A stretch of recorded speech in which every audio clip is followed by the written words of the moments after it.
1948, הירדנים עשו את בית הכנסת, השקיעו רק קיר אחד מתוך בית הכנסת, ולפני 3 שנים שחררו את בית הכנסת כמו שהוא היה, כמו שאתם רואים את בית הכנסת, ככה היה 150 שנה, נתנו תמונות בכניסה שלו, ובית כנסת הזה חזר, הוא בית כנסת של קודש, וכאן עכשיו בית כנסת.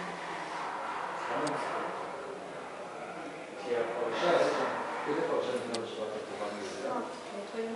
אחרי מות קדושים, 2 פרשים. כמה אחרי מות קדושים. הפרשה קדושים נאמרת, איש אמו ואביו תיראו, ואת שפלותי תשמעו את תלמידי חכמים.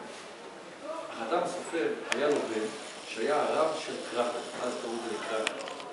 היה הרב של קרקוב, קראו לו רבי שמעון סופר.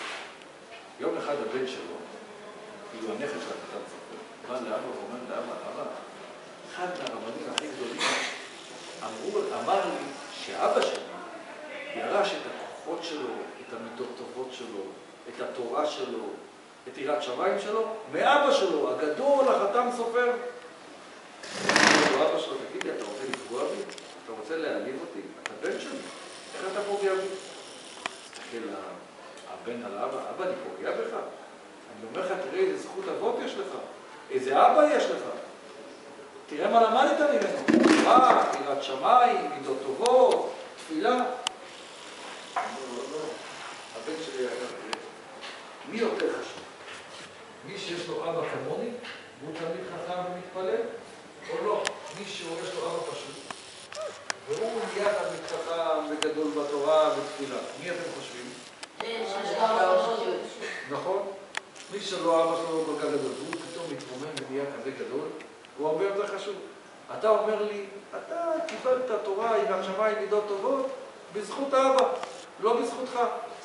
לכן אומר לו רבי שמעון לבן שלו, זה מה כתוב, איש אמו ואביו תיראו. אתה יודע את מי אתה צריך לראות?